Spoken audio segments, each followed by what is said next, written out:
After Six Junction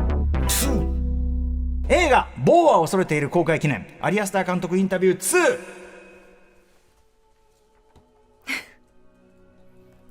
ちょっと音楽聴いただけでちょっとね笑っちゃう。ちょっと笑っちゃうでいいんですよそれで、はい。ヘリディタリー継承ミッドサマーのアリアスター監督がホアキン・フェニックスを主演に迎えた最新作「ボーは恐れている」ボーイズ・アフレイドが今週金曜日2月16日からついに日本でも公開されます、ということで昨年末に来日したアリアスター監督に、アリアスター監督大ファン、私歌丸がミッドサマー公開タイミング以来2度目、何年ぶりだろう、ミッドサマーが2019とかかな、4年ぶりぐらいですかね、はい、2度目のインタビューしてきたようをお送りしたいと思います。まずアリアスター監督どんな人なのか紹介を簡単に宇垣さんお願いいたします。はい、アリアスター監督は1986年ニューヨークのお生まれ、2011年から短編映画制作を中心に活動、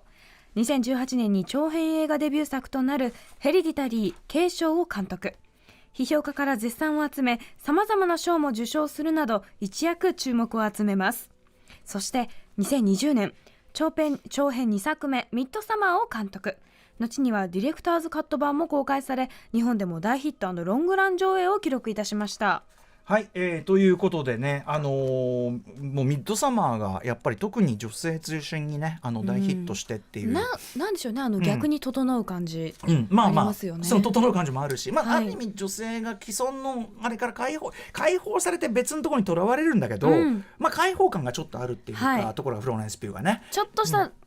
ざまあみろ感っていうかちょっとしたレリゴーでもあるっていうかね、とこがあるっていうね。あと北欧そうですね、一応北欧みたいなね白夜の感じ、そうということで、非常に変わったねホラー映画を作ってきたアリアスター監督の最新作「ボーは恐れている」3作目どんな映画かも簡単に紹介しておきましょう。はい、ボーは恐れているは2011年にアリアスター監督が手掛けた短編作品を原点とする長編3作目。アリアスター監督は脚本も担当、主演はホアキン・フェニックス。主人公は日常の些細なことでも不安になってしまう怖がりの中年男性ボー。ある日母が突然不審な死を遂げたことを知ったボーは実家へ帰るべく恐る恐る自宅のアパートから足を踏み出す。しかしそれは奇想天外で悪夢のような旅の始まりだったね。史上最悪の規制っていうねコピーがついてましたけどねこれだけではなかなかちょっと内容伝わらないとは思いますが、ちなみにボーを恐れているボーイズ・アフレイド1月31日にはヒューマントラストシネマ渋谷でこの番組のコラボ試写会も、リスナーの方をお招きして開かせていただきました、その際はですね映画のポスターデザインやパンフレット、これすごい見て、こうなってる、この劇中に出てくるボーのイズ・アフレイドの中に出てくるいろんなアイテムとかが、また別でこう挟み込まれた、例えばアパートに挟み込まれるおいうるさいんだけどって差し紙とか、あと雲に気をつけてのこのチラシとか、あと会社ね、このモナワッサーマン社の会社のこの子供時代からの広告とか、こうやって使われてきたんですね、あとエレインのこの写真であるとか、こういうのが全部入ったこれ見事なパンフレット、これをねデザインされた大島イデアさんとの特賞、宇垣さんね残念ながらねちょっとお風邪ひかれて、ごめんなさい。いやぜひでね、この内容はですねこの本日の放送後にポッドキャストで配信しますので、まだちょっとボーイズ・アフレイド公開前なんでかなりネタバレ全開トークなんで、ぜひ公開後に見た後に、聞いていただければなと思ったりします。ネタバレ満載なのでぜひご注意ください。ということで宇垣さんもでもね一応見てその後ね体調を回復してから見ました。でも体調悪いとなかなか本当にさらに体調悪くない、本当に悪夢みたいな内容、どこに行くのっていう、ただなんかもうこの笑っちゃう感じも含めて、本当にこの怖いと笑いってもう本当紙一重なんだなっていうのを、もう見せつけるような作品でしたね。おっしゃる通りでございまして、まさにそのあたりもね実は監督に聞いてたりするんですけども、ちなみに今日私が被っているこのね、MW というね、このマーク、この、ロゴ何なのかって、これ映画にご覧になった方だったら分かりますけど、つまりもう私も一部ということこの作品の一部という感じになってるんじゃないでしょうかね。嫌ですねはいということで、ぜひぜひちょっとね情報なんかはまた合間にインタビューの合間に補足していこうと思いますので、インタビューに、行っていきたいと思います。アリアスター監督にはミッドサマーだから2020年に放送したんですね。その時にねなんで4年ぐらい経ってるんですけども、2回目でインタビューしたのは昨年12月19日火曜日都内某所、去年には戻ってたんですけど、これがですねアリアスターさんがミッドサマーで日本で大ヒットしちゃったもんで、前回とかよりも取材媒体が倍以上に増えてて、ぶっちゃけアリスさんすげえ疲れてました。ちょっとハードワークで、ちょっとね前に会った時よりすごいテンション低くて、あれ最初ちょっと大丈夫かな今日って思ったんですけど、だんだん質問していくうちにやっぱり僕のことも覚えてくださってて、前もいてくれたっていうのもあるでしょうし、やっぱりこうなんていうかな、映画好き同士と言いましょうか、そういうちょっとドライブの仕方していく感じもね、温度が上がっていく感じもちょっと期待楽しんでいただければと思います。現場通訳してサポートしていただいたのは、今井美穂子さんでございます。例によってもう30分ぐらいしかなかったんで、ギュギュッと質問入れたかったんで、もう役はこっちの聞き取りはしますんで、バンバンねこうやってやってたんですけどね、今井さんの的確な私にはねもうウヒフ言いながらやるのを的確に訳していただいて本当にありがとうございます。そしてアリアスター監督のボイスオーバーを担当したのは前回に引き続き我らが山本貴明アナウンサーです。やっぱりちょっとこのイルな世界観、ちょっとやばい感じ、なんかわかんないけどっていう丁寧な品のいい青年だけどやばいかもっていう感じ、ちょっとあれずれてるみたいなところがね、はい、山本さん前回のミッドサマーインタビューの時もやってもらったんですけどね、機会を今回のボイスオーバーはやっぱはるかにスキルアップしてて前よりずっと良くなってるって話ですよ。といった布陣でアリアスター監督インタビューを3ブロックに分けてお送りしたいと思います、ということでまず1ブロック目なんですけども、先ほど出た実は2011年に作られた短編が元になっているというね、それのことから話を伺いまして、あとはその元の短編からちょっと実は大きく変わってるポイントがあるんですね、でそれが今回の作品、またやっぱりその大きな色になっていると思いますんで、そんなあたり聞いてみましたんで、まずはアリアスター監督インタビュー第1パート目です。どうぞ。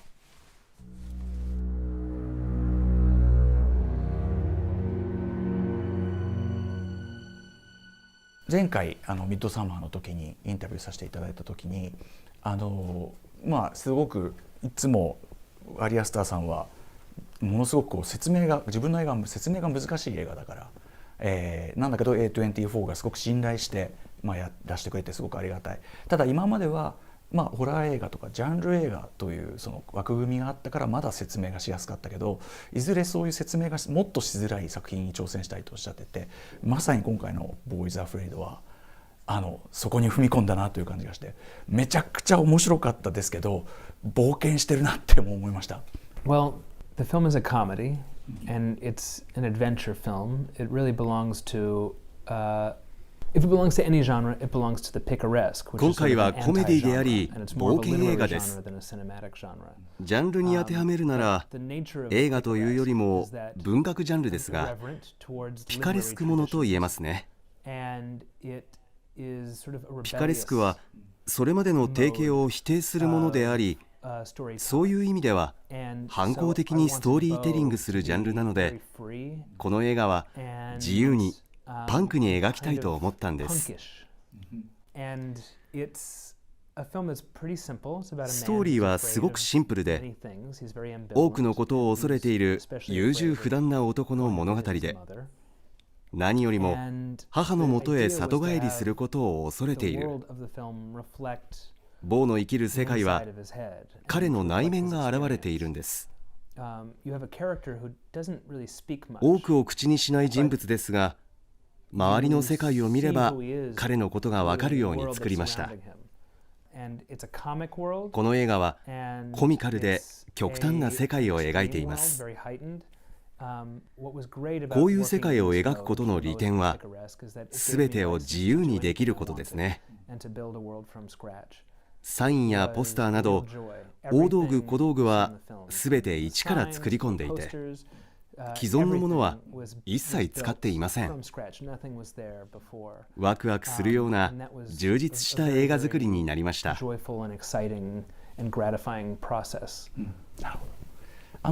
れ元になったのは、何度もお答えになっているかもしれませんが、2011年のボーっていうその短編がショートフィルムがあって、そこから発展させたわけですけど、そのボーの話にこだわったのはなぜでしょう。ずっと映画化を進めて考えられてたというふうに伺ってますが。It's a plot point in the short, which is that he has to go on a trip. 短編の中に旅に出なければならないボーが玄関に鍵を差し込んだままフロスを忘れたことに気づき取りに戻る。だけど玄関の鍵は取られてスーツケースも盗まれているというくだりがあります。それがずっと脳裏に残っていて、これは不安を描いたコメディのいいきっかけになると思っていました。そこから長編の構想が湧いてきたんです。ただ、短編と長編をつながったものとして意識しているわけではなく、あくまで短編はアイデアの種です。元のショートフィルムではビリー・メイヨーさん、亡くなってしまったビリー・メイヨーさんが主役で、要するにアフリカ系の方だったわけですけど、それを亡くなってしまったというのもあるんです。できればビリー・メイヨーさんで長編も撮りたかったとかありますか？長編の脚本を書き始めた時に、ビリー・メイヨーをキャスティングできたら楽しいと思っていました。人間としても役者としても素晴らしい人だったので、若くして亡くなったのが本当に残念です。この映画は予算の大きい作品だったので、主演にスターを配役しなければならなかったんです。なるほど。もともとアフリカ系の主人公だった人が今回ユダヤ系の白人に変わることで、その彼が感じる社会からとか周囲から感じる脅威とか恐怖っていうのの意味合いがだいぶ変わると思うんですけど、そこに関してはテーマ的に変わると感じられたのか、それともそれは本質的に変わらないというふうに考えられているのか。Well, they would have been two very different films if Bo was black. ボーが黒人だったらだいぶ違う映画になっていたと思いますね。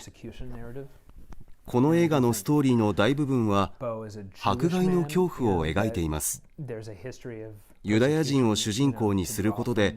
いろんな迫害を描くことができるし、黒人ならまた違った迫害を描くことになったでしょうね。そのユダヤ系のその主人公であることで、そのワッサーマンさんっていうモナ・ワッサーマン社っていう会社のがあってっていう、その日本人にひょっとしたらちょっと分かりづらいユダヤ系であることが何かこう描写に影響を与えている部分というのがあるとなら、ちょっとこう日本人にひょっとして分かりにくい部分が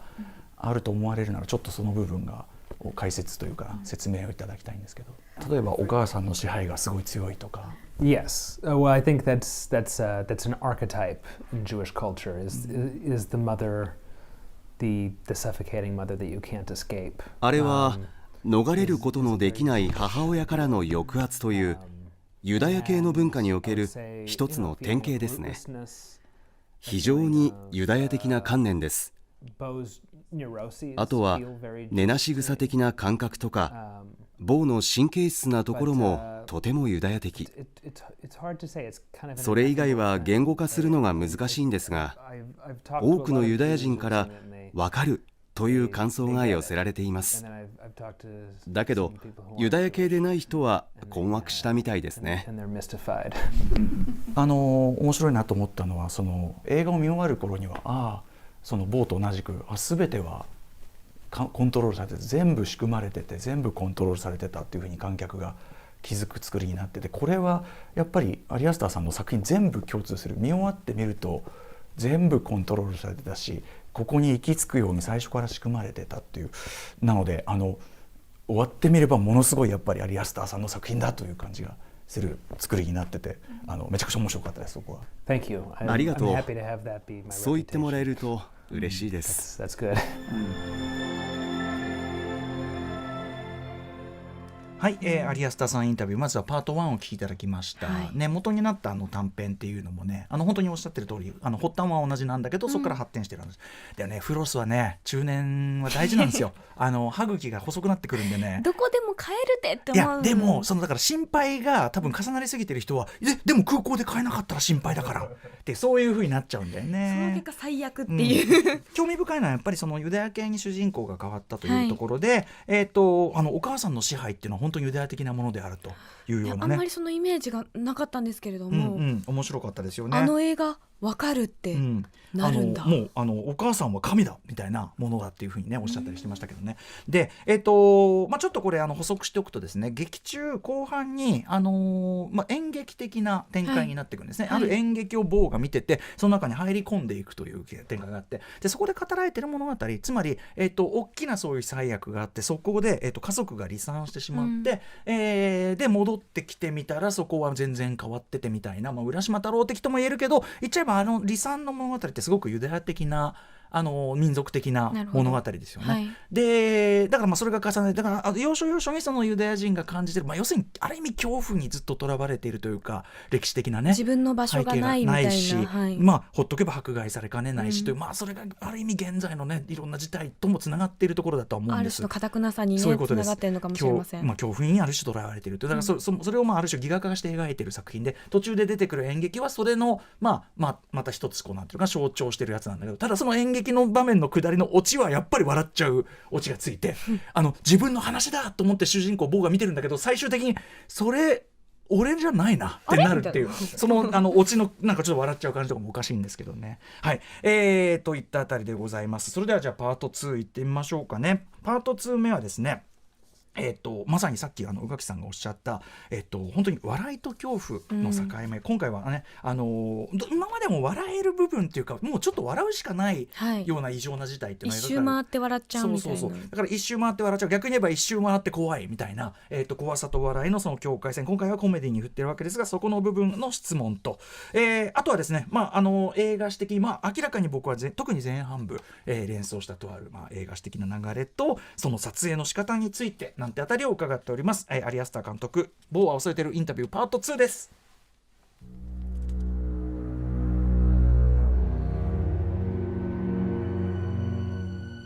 ちょっとこれまでと違うのはやっぱり初期の短編作にはちょっとあったようなダークなコメディテイストみたいなものがより前面に出てきていて、今回のそのボー・イズ・アフレイドを見て僕はつくづく思ったのは、笑いとホラーってコメディとホラーって本当に紙一重だなっていうことなんですけど、で考えてみればミッドサマーもヘレディタリーもなんか笑っちゃうといえば笑っちゃう、その笑いと恐怖の境界線上というところを特に今回は狙われたのかなという気がするんですが、いかがでしょうか。It's always hard to talk about humor.There's no better way to ruin a joke than to talk about it. ユーモアの説明はいつも難しいです。言語化すると面白みがなくなってしまいますからね。ただおっしゃるように、私の中で笑いとホラーは本当に紙一重です。ある期待感を構築してその方向に進むかと思いきや裏切る。ジョークのオチと恐怖のメカニズムは一緒なんです。あと、観客にどういうインパクトを与えるかということはなるべく考えないようにしています。思い浮かぶままにストーリーを書いていく。音楽にもクレッシェンドやデクレッシェンドがあるように、ストーリーにも観客の注意をつかみ安心させないための仕掛けがあります。そして自分自身も驚くことができ、喜べるような展開を書くようにしています。観客を苛立たせ困惑させることがあったとしても、観客を作品の世界に包み込んでしまおうということを意識してますね。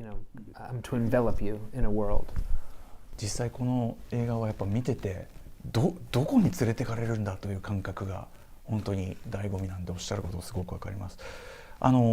まず、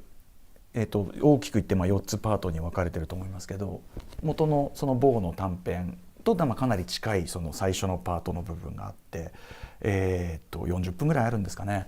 あそこが僕まず連想したのはやっぱロマン・ポランスキーのテナントとか、ああいういわゆるニューロティックスリラーをもっとさらにコメディ的にやったみたいな感じで非常に圧巻でした。やっぱりそのロマン・ポランスキーとかああいう彼の作品のテイストみたいなのあたり意識したあたりでしょうか。特にテナントかな、やっぱり。Polanski is always an influence on me. I love his films so much. ポランスキーの作品は本当に好きなので、その影響は常に感じています。監督としては右に出る者はいない存在です。役者の立ち位置やカメラワークがすごいし、ピーク時は指折りの巨匠と言えますよね。脚本を書いている時に意識していたわけじゃありませんが、振り返ってみるとテナントや反発との共通点はあると思います。ローズマリーの赤ちゃんもそうかも。アパートメントスリラーでもありますからね。マンションとその周辺のその空間がもうすごく恐ろしいやら何やらで、あれはなんていうんですか、一帯をセットというのかな、どうやって作ったんですかね、あれは。Just a lot of work. We owned a block. No, we owned 2 blocks in Montreal. あの場面は大変でした。モントリオールで撮影したんですが、2ブロックほど抑えて一帯を完全に装飾しました。マンションの屋内のシーンはスタジオにセットを作りました。ロビー、エレベーター、居住フロアの廊下、ボーの自宅はすべてセットです。街中のモブは時間をかけてキャスティングし、動きもこだわって指示しました。世界全体が恐ろしく見える感じが本当に素晴らしかったですし、僕がすごく思ったのは、前に監督にお会いしたのはコロナパンデミックの前でしたけど、やっぱコロナを経てみるとより世の中全体が、例えば陰謀論が、流布していったりとか、お互いが何考えてるかもわからない、こう言ってみれば実際の社会全体がすごくパラノイア的になっているというか、それをすごく反映しているようにも感じたんですが、いかがでしょうか。Thank you. Yeah, that was the goal. The goal was to create a cityscape. おっしゃったように、マンションの周辺で描いているのは街の恐怖です。非合理的な恐怖と合理的な恐怖をミックスしています。大都会のアパート暮らしはそもそも奇妙なものですよね。見知らぬ隣人に囲まれて生活をし、住人それぞれがここは自分の居場所ではないというような感覚を抱いているものです。僕が初めてちなみにニューヨークに大人になってから旅行した時に感じた、やっぱりホテルの部屋から向かいの何か水を買いに行くだけでも怖いし、買いに行った先の人も親切じゃなくてなんかあの感じをだからすごく思い出す感じでした、あの場面は。ありえる話ですね。だからそれを感じている多分多くの人がおっしゃったように、その感じる感覚をすごくデフォルメして表現されている感じがしますね。と同時にやっぱりまさにアリアスター作品といった感じなのは、やっぱそこに家族の支配というか、家族という呪いというか、あるいはその家族に悲劇があったりしてもそこからも逃げられない、とにかく家族からは逃げられないと同時に、自分を庇護してくれていた親を失うと、さらにただでさえ頼りなかった状況がもっと不安になるという、支配される怖さもあるし、なんていうか全くヘルプがなくなってしまう怖さもあるしっていう、そこがすごいやっぱり家族という呪いっていうのが改めてアリアスターさんの作品の本当にメインテーマだなと思ったんです。Family is typically depicted as そうですね。家族をありのままの自分でいられる場所、手に入れたいもの、安心できる避難場所として描くのが定型だと思いますが、折にもなると思っています。家族には生まれながらにして与えられたものと自ら気づくものの2つのタイプがありますが、主体性と選択を奪われ義務感を背負わされるものでもあります。その義務感に窒息することもありえますよね。この映画はその義務感に溺れる様を描いているんです。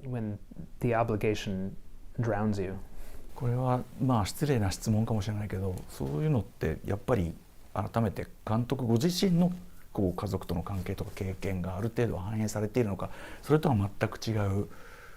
普遍的な理念として考えているのか、どちらなんですかね。I think for the most part it's pretty universal. It's a taboo. People don't like to talk about it. タブーだからみんな語りたがりませんが、普遍的なテーマだと思っています。私なんかもそうですが、人より神経質な人には義務感は重くのしかかってくる。でも私は家族との関係は良好ですよ。過去にはいろいろありましたけどね。だから私の作る映画は個人的な側面もあるけれど、想像に任せて創作している部分もある。それでも普遍的な物語として受け止められたら嬉しいと思いながら脚本を書きました。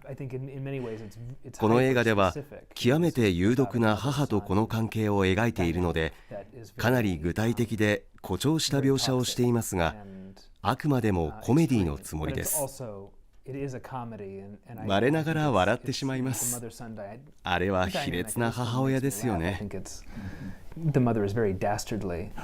僕自身も非常に甘やかされた一人っ子なので、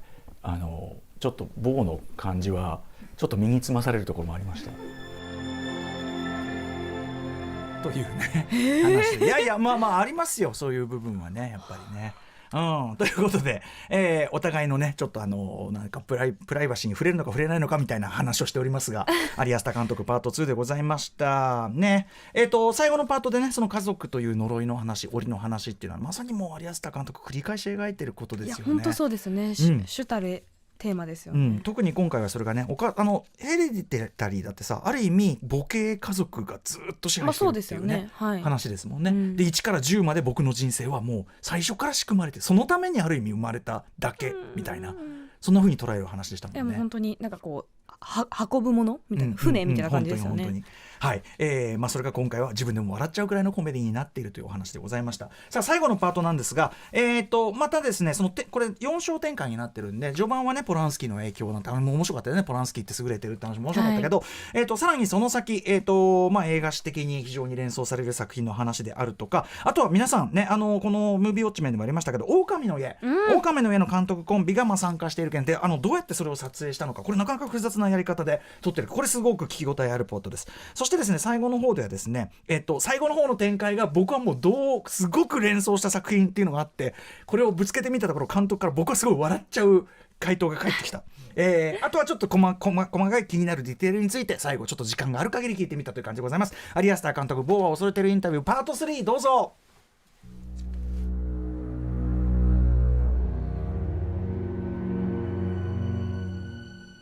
最初のボーのそのアパートのところから、さらにこうフェーズが変わって、毎回ボーが気絶するたびにパートが変わるっていうのももうとぼけてすごくおかしかったですけど、そこからボーのアドベンチャーというか、こう変転する受難劇というかが始まって、僕はここはマーティン・スコセッシの例えば「アフター・アワーズ」とか、あと僕リンゼー・アンダーソンの「オーラッキーマン」とか、あと時計仕掛けのオレンジの後半とか、なんかそういう、でも最近このタイプのその男がこう受難をこうしていくというアドベンチャーコメディというかな、最近こういうの見てなかったなと思うんで、すごく楽しかったですね。Thank you. Well, I love those three films. その3つはどれも好きな作品なので、比較されるのは嬉しいですね。Thank you. そして今回僕がすごく注目しているのは、日本でも公開されてすごくヒットしたこの日本タイトル「狼の家」ラ・カサ・ロボと、有安田さんプロデュースされた「ボーンズ」という、ストップモーションアニメーションを作られた、クリストバル・レオンさんとホワキン・コッシーニャさんというこのお二人を、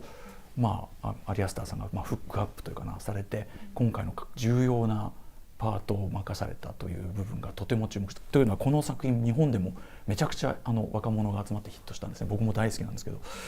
このお二人をどのように発見というか見つけられたんでしょうか。I saw La Casa Lobo in theaters in 2019, I think. 狼の家を2019年に劇場で見て、その素晴らしさに驚きました。ヤン・シュバンクマイエルやクエイ兄弟を連想しましたが、彼らとは違うオリジナリティがあり、今までに見たことのない作品だと思いました。ヤン・シュバンクマイエルやクエイ兄弟に匹敵する才能を持つ2人だと思います。この映画の劇中劇のシーンは最初は全て実写で撮るつもりだったんです。舞台上の装置を物語のギミックにして撮影しようと思いましたが、準備時間が足りなかったので一部は実写で撮り、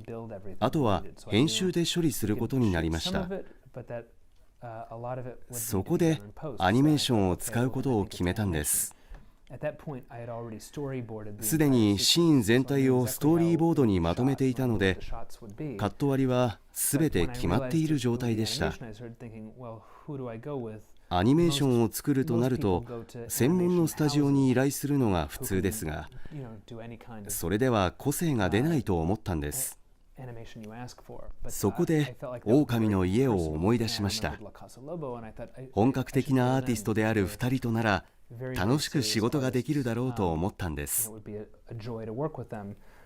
でも彼らはオリジナル作品を作る人たちだから、ス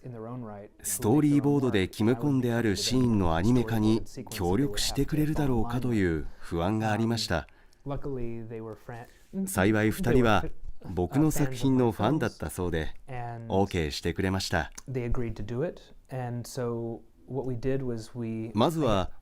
木々や茂みなどのペイント画を依頼するところから始まり、この作品に最適なペインティングスタイルを模索しました。彼らはチリが拠点で、我々はモントリオールで撮影をしていたので、彼らが送ってくるペイント画のレプリカを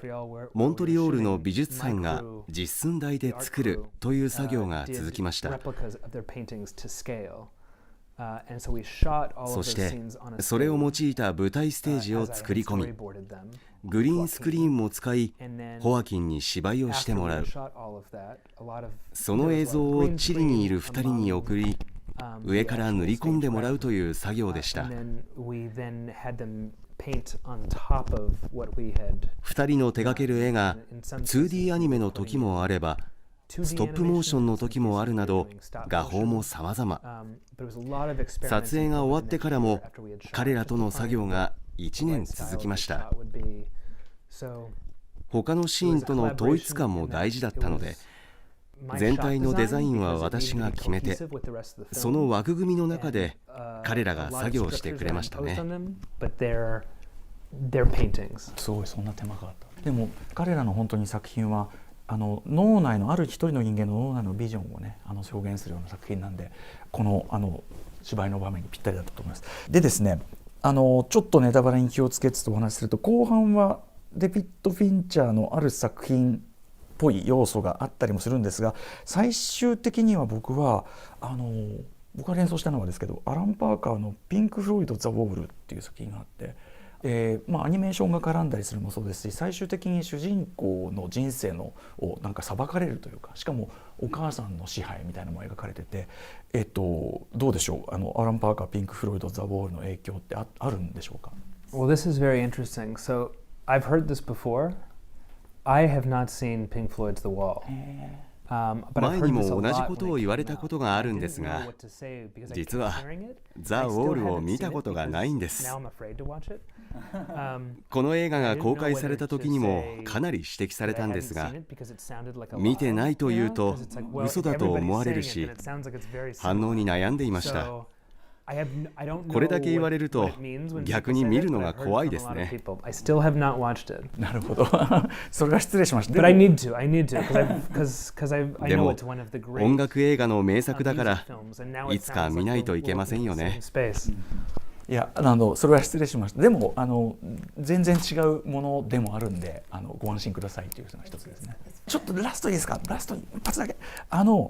いろんな細かい、さらに僕はまだ2回しか見てないんで気づいてないこといっぱいあると思いますけど、いろんな仕掛けがあると思うんですけども、一つだけ伺いたい。ボーがお母さんの家に、ようやく着いた時に、車の左側に何かこう黒い3つの影みたいなのがふわふわ見える気がするんですが、僕の気のせいでしょうかっていう。What you're seeing on the left side of the car are 3 women in black who are mourning the mother's death. That's what we think. 車の左側にいるのは喪服を着た3人の女性です。スペイン語で愛歌を歌いながらお母さんの死を悼んでいるお手伝いさんですね。なんかこうふわふわしてて、なんかちょっとお化けみたいに見えたっていうちょっと時間来てしまった。タイムズアップ。 Thank you. こちらこそ Thank you very much。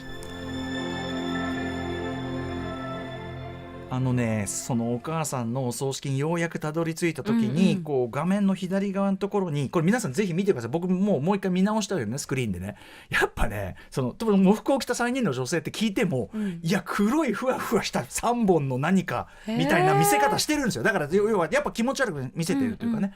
それは間違いないということで、そんな不気味なディテールがいっぱいある。はい、ボーは恐れているでございます。アリアスター監督インタビューでございました。アリアスター監督ありがとうございました。ということで、アリアスター監督脚本ホアキン・フェニックス主演のボーは恐れているボーイズ・アフレイドは今週金曜日2月16日から公開となります。ムービーウォッチメンもね、候補引き続き入れたいと思いますんで、ムービーウォッチメンもし当たったらアリアスボーパジャマ着てちゃんと表したいと思いますんで、はい、いろいろね、このね、はい、あとモナワッサーマンもいただきましたんではい、引き続きガチャに入れさせていただきたいと思いますと。で、今夜の放送後には先ほどねオープニングも言いました、1月31日にヒューマントラストシネマ渋谷で開催した特別試写会での私歌丸と映画のポスターデザインパンフレットの想定を担当した、これ日本オリジナルデザインが本当に優れていると僕は思ってます。すごい、はい、大島秀也さん、しかも大島さんがデザインのインスパイア元として挙げた作品がまた度肝抜かれる話、めちゃくちゃ面白いんで、うわ早く聞きたい。ぜひぜひ、はい、特賞の模様ポッドキャストで配信しますので、こっちはネタバレガンガンしてますんで、ぜひ映画を見た後に、宇垣さんは聞けますね。私も見たので、はい、ぜひぜひということでございます。非常に一応言っておきますよ、本当に変な映画です、めちゃくちゃ変です。シンプルに悪夢ですねはい、だから栄養夢です本当に。でも栄養夢の奇妙な感じが延々つ感じ、僕は不思議と心地よくもあったりして、僕は大好きな作品でございます。ボーは恐れてる、ぜひ皆さんご覧くださいませ。以上、映画ボーは恐れてる公開記念アリアスター監督インタビュー2お送りいたしました。ハッシュタグ歌丸アトロク